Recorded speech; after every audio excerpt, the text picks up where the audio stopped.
తెలుగువారి number 1 choice Telugu matrimony.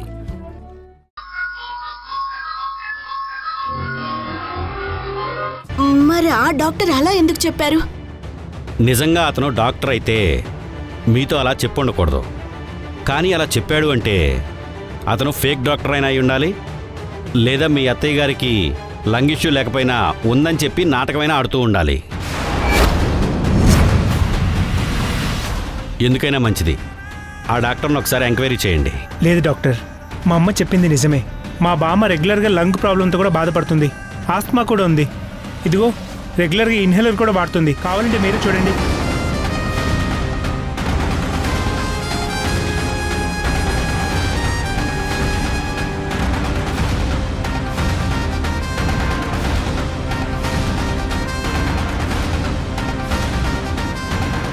ఈ ఇన్హేలర్లో అసలు మెడిసినే లేదండి. ఇది ఒట్టి డమ్మీ.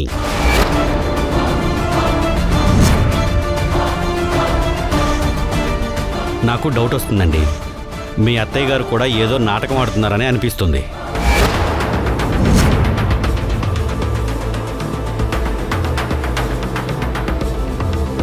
సింధు అర్ధరాత్రి దొంగచాటుగా బిర్యానీ తీసుకెళ్లి మీ అత్తయ్య గారి చేత తినిపిస్తుంది. నిజంగా మీ అత్తయ్య గారికి అనారోగ్యం ఉంటే బిర్యానీ ఎందుకు తింటా ఉంటారు చెప్పు? ఒకవేళ మైల్డ్ గా హార్ట్ స్ట్రోక్ వచ్చిందేమో, హాస్పిటల్ తీసుకెళ్దాం.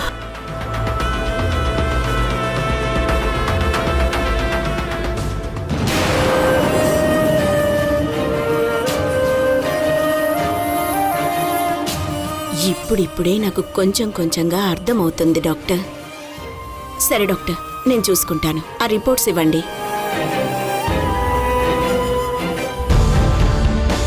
ఏంటమ్మా ఇది? బామ్మ కూడా మన దగ్గర నాటకం ఆడుతుందా? అసలు ఏం జరుగుతుందమ్మా మన ఇంట్లో? ఇంటికెళ్ళి తేల్చుకుందాం పద తేజ. అమ్మా,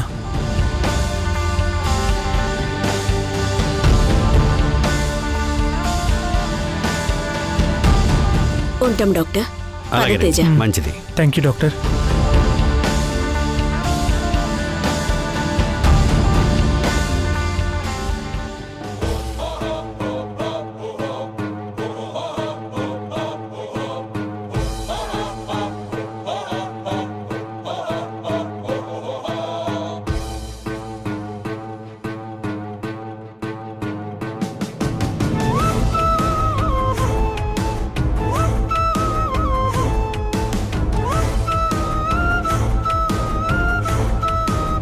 సింధు బామ్మ, మీ ఇద్దరు అయిపోయారు మా అమ్మ చేతిలో.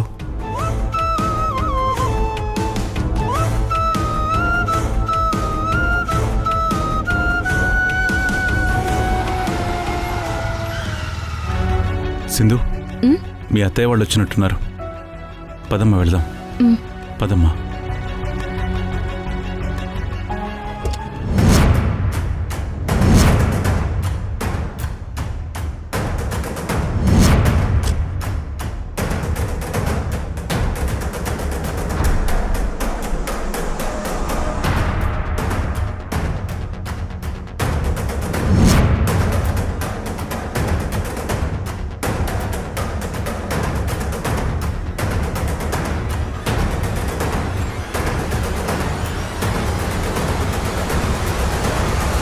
నేను చెప్పాను కదండి, మీ అత్తయ్య గారికి ఎలాంటి లంగ్ ఇన్ఫెక్షన్ లేదు అని. అమ్మా, మీరు ఏ డాక్టర్ దగ్గరికి వెళ్ళినా నేను చెప్పిందే చెప్తారు. ఎందుకంటే ఈ రిపోర్ట్స్లో అదే ఉంది కాబట్టి. అతను ఫేక్ డాక్టర్ అయినా అయి ఉండాలి, లేదా మీ అత్తయ్య గారికి లంగ్ ఇష్యూ లేకపోయినా ఉందని చెప్పి నాటకమైనా ఆడుతూ ఉండాలి.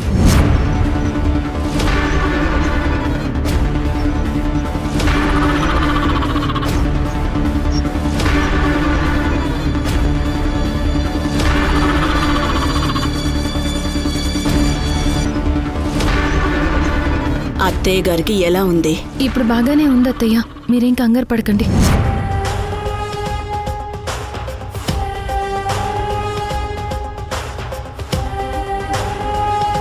దాము, ఏమైంది? ఎందుకలా ఉన్నావు? అత్తయ్య, ఏం ఆలోచిస్తున్నారు? ఏమైందాము? ఎందుకలా ఉన్నావు?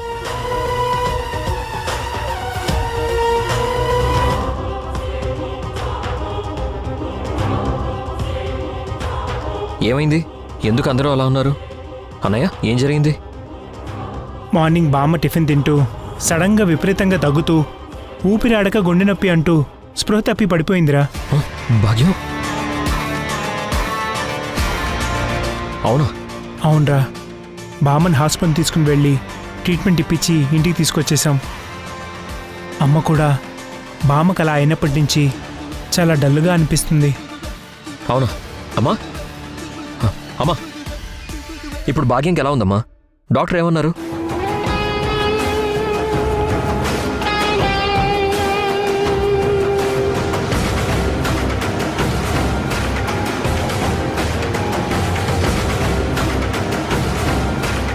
అమ్మా, నిన్నే ఏమన్నారమ్మా?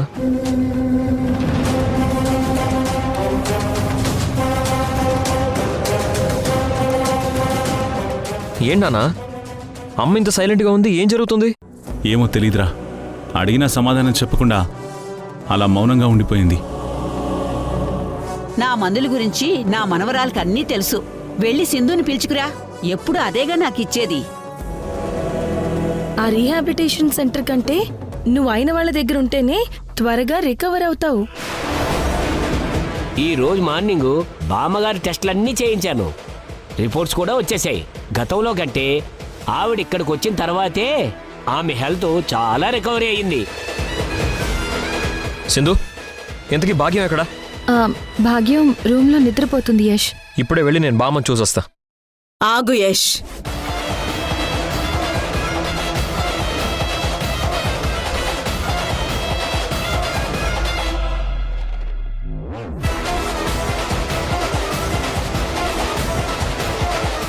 ఏంటమ్మా?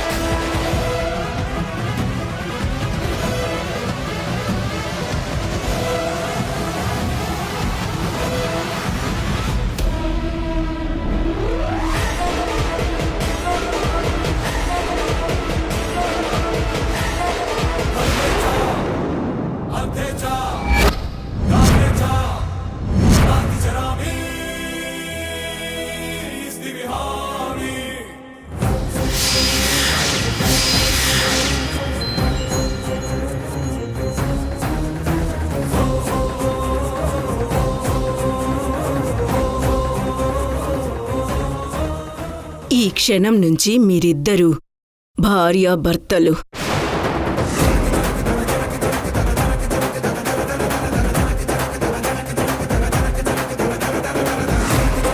ఇంక మీ మధ్య ఎలాంటి దూరాలు ఉండవు.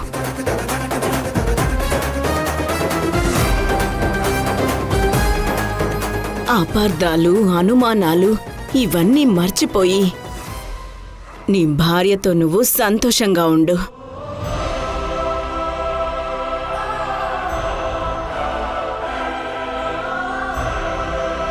నా నుంచి ఎలాంటి సమస్య కానీ ఒత్తిళ్లు పెట్టడం కానీ ఇక నుంచి మీకు ఉండవు.